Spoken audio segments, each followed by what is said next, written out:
Growing a successful business or offer is not about what you think will be the most useful, solve the biggest problem, or provide the most needed service. It's about offering something that serves the actual stated need or desire of the people who identify as your ideal clients. Now, this is a little bit different take on what you may have heard, but stick with us and we're going to explain the differences and how you can really hone in on this. Now, in order to grow a successful and profitable business, you must talk to people about it in a way that's meaningful and emotionally engaging for them.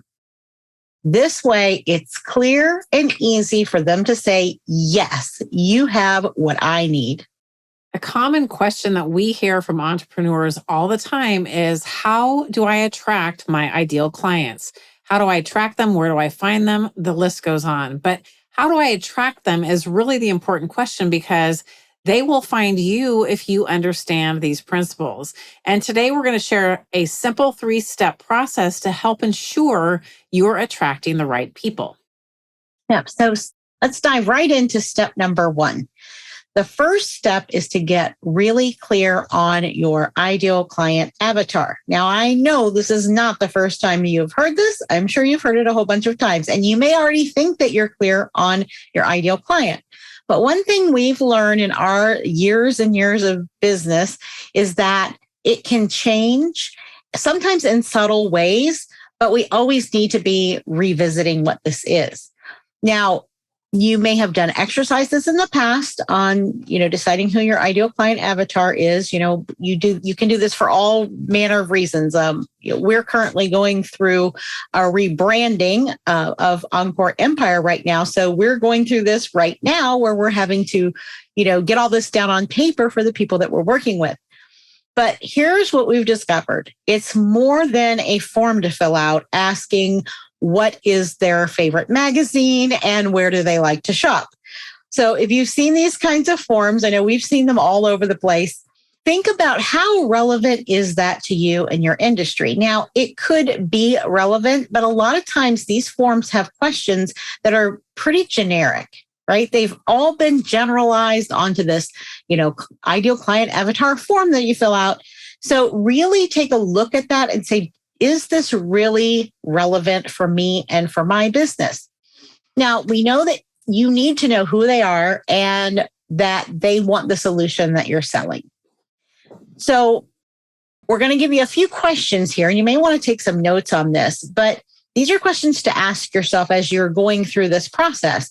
Is who is going to get the best result from your offer?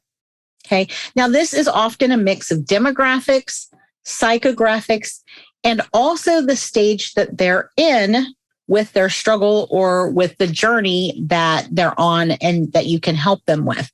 So it's in this mix. Now, that client form that we talked about, oftentimes it only hits the demographics, right? Maybe a little bit of the psychographics, but most of them aren't talking about the stage that they're at. So we know that we have to meet our clients where they're at and get them to where they want to go. So in order to get this clear picture, I want you to think about the clients that get the best results working with you and that you enjoy working with the most. So if you look back at all the clients you've worked with, number one, if they're getting results, most likely you enjoy working with them, right? Because it takes that synergy and it makes it enjoyable for you that they're getting these great results. Now, if you look at a few of those people, I want you to start looking at what are the things that they have in common. Now, often you'll see a common thread throughout these kinds of clients. And this kind of gives you an idea of who that ideal client is. So one thing to look at is, where were they at when they started working with you? So like, what's that journey been for them? Like, where did they start? Where they are now? And then look at the result that they're getting. So if they all were at a common place or had a common struggle, challenge, where did you meet them at when you began working together? That is a great part of this ideal client avatar, so that you know who you're looking for. Another thing to look at is, what are their values and their characteristics? Now, they often share the same kind of characteristics. Now, again, this is going to be specific to your niche, your specialty, and also your personality, because not everybody resonates with everybody, right? It could be that you were working with a client and they were at the same spot as the rest of your clients and they had similar characteristics, but for some reason, they just weren't. It just wasn't like the best experience that you had working with them. So that's where we get into characteristic and personality. So you're really trying to build out a picture of what, who this person is, because they're, all these similarities are going to identify who that ideal client is. Now, one thing that I found helpful is to write this out as if you were creating a character for a fiction novel. Now, I haven't been in a creative writing class for a long, long time. I did it way back in college. And typically, I'm not a creative writer kind of person. I'm actually an accountant. And so I kind of tend to think more in those terms. But I did this exercise with my son last summer. We got into he does role-playing games, and so he was the person who leads the group in these games that they play. And he wanted to show me what it was like and do it with me. So he had me create a character. So it was kind of like creating an ideal client avatar. It was very, very similar. He had to fill out all this information. But what he taught me, what I learned, is that you have to think of the backstory, like what has the journey been, and how do they look at the world? How do they think about things? Are they courageous? Are they struggling with fear? These kinds of things. So I'm hoping that this kind of gives you an idea of looking at this in a little bit different way and going through this exercise and kind of coming at it from a different angle. Yeah, I think that's so powerful. It's when you look at the ideal client avatar sheet that we've all seen, and whatever version of them you may have seen, like we've seen several, as Deirdre mentioned, but that's really one dimensional. And when you think about what Deirdre just talked about, which is the backstory of this ideal client, what got them to where they are? What have they already tried? Some of this you can find just by talking to them on connection calls and that kind of thing. So this kind of brings us to step 2, which is use your client's language, not your language. I think this is probably the biggest mistake people make. And when you're not speaking your client's language, it's not going to resonate with them the same way that it would if you did. So in order to connect on an emotional level, you need to speak in a way that they would speak about the solution your offer provides. Too many times we get caught up in what we think people want to hear instead of learning how to identify, collect, and use their exact language. So when you are an expert at something, and if you are running a business, you are an expert at something, right? And so it took you a while to reach expertise status. And your journey wasn't from, a linear journey, and it wasn't a short journey, most likely. And so you have to think back. It's difficult to think back where you were way back when, maybe experiencing some of the same struggles that your ideal client is experiencing now, because many times business owners are helping people with solutions or solving problems that they themselves went through at some point in their journey. You forget what it was like way back then, unless you are really keeping your finger on the pulse of what's going on and talking to your ideal clients. So you want to talk to your ideal clients. You want to collect their language, which Deirdre is going to get into next. But it's got to be what they're saying, what their pain points are. Like, have you ever talked to one of your clients and they bring something up and you think, oh my gosh, I remember when I went through that and that was really hard. But we forget, we've gotten past that and we just completely forget. So doing this kind of work and really paying attention to what your clients say and using their language in your social posts, in your emails, all of that kind of stuff is what's going to make people go, oh my gosh, they get me. It's how you get people to resonate and comment on your posts or emails, because you're going to make them feel like you're reading their mind. And I'm sure you've probably experienced a time when you've read or heard something and you thought, yes, that's exactly how I feel.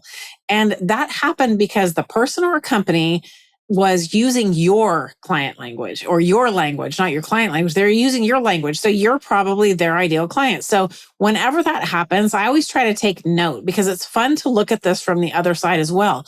We're all consumers. And so it might help you to think about a time where, or if there's a certain commercial or something like that that you see and it always makes you laugh or it resonates with you and you just think, this is great. I love that company. Well, ask yourself why. And you might find that it's because they're using language that you totally resonate with, right? And that's how they're attracting you. Now, this brings up a really interesting thought, Carmen, is a lot of times we're looking at this, no matter what business model we're in, we're all kind of looking at the same format. And by that, I mean, when you're looking at products like consumer goods, that is a very different process of finding ideal client language as opposed to being a service provider, a coach, or a consultant. And that's who we typically work with. And there is a big difference in how you go about this process of research, because in consumer products, you're really looking at marketing to the masses, right? Because you want to sell a whole lot of the thing, unless it's a super high ticket consumer good, like a car. But generally, you're selling things that are lower priced items. So you need to sell to the mass majority. That kind of client language is different than working with someone in a done for you service, done with you service, a course, consulting, all those kinds of things. That is really about working inside of a relationship. Mm-hmm. And because you are working inside of this relationship, this is where that personality characteristic piece comes in. So you might be looking at someone else in your space going, oh, I see what they're doing on their marketing. They're talking about this pain point, this struggle, and this is how they're talking about it. This must be how I should be speaking too. Yes, it might be part of your industry. However, it's not necessarily in your voice, and it may not be what the ideal clients that you work with best are resonating most with. And so that's another part of this. There's an authenticity piece. And this is why you have to get your own client language bank started. This is not one of those free downloadables you can go get and say, here's your client language bank, to use in your business. This is something you absolutely have to collect for yourself. So let's talk a little bit about what does that look like. So a client language bank is nothing more than a place where you are going to, as you're going along in your business, talking to clients, maybe even using social media posts as you're talking to your ideal, prospects. Maybe they're not clients yet, but they're warm leads and it looks like they may become a client of yours. Their language is just as important as the actual clients that you have. So this is step number 3, by the way, if you're going through here with a step-by-step. So the first way to do this is decide where and how you're going to store this information. Now, digitally is definitely the way to go here. I love pen and paper too. However, and every once in a while, I'll see something and I'll write it down in my notebook. That's my little extra brain I keep on my desk, but it's got to get transferred back right into the main hub of information. Now, this does not have to be complicated. A simple Word document or a Google Sheet. We love Google around here, so we put a lot of stuff in Google Sheets. Now, the difference between a Word document and Google Sheet is in the organization. So this is another piece you have to decide. How are you going to organize this? Now, we use content pillar topics in our business when we're talking about our content creation and social media marketing. So we have these few topics that we know are like top of mind and like the main areas that we need to focus on in helping entrepreneurs with their business strategy. So we will then put them underneath those, or we'll tag them in a certain way. The idea here is that you want to have it in a way that you can kind of sort, and because you're going to start building up a whole lot of this. And if it's just like all over the place, you're going to, and scrolling up and down in a Word document might become difficult over time. So just kind of think about that ahead of time. You can tweak it as you go. The other part is to think about what capture tool or method are you going to use. Now, this again can be, you can screenshot it, you can copy paste it, you can download it. I for many years have used Evernote.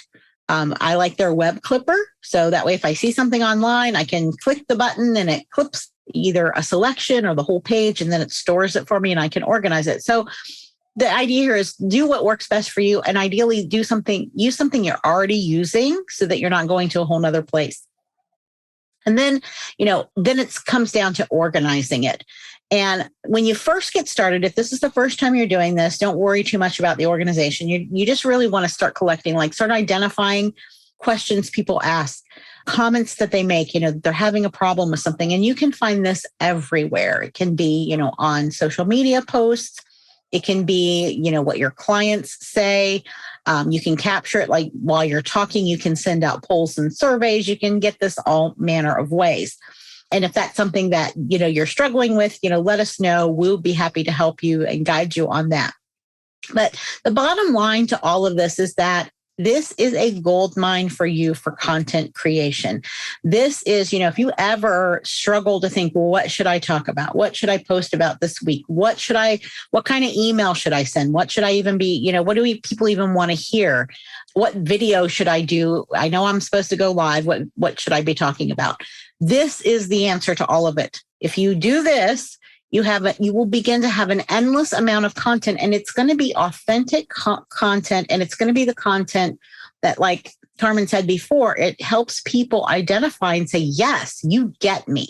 They're going to think that you're in their head, and you're going to take that question, comment, whatever that it is.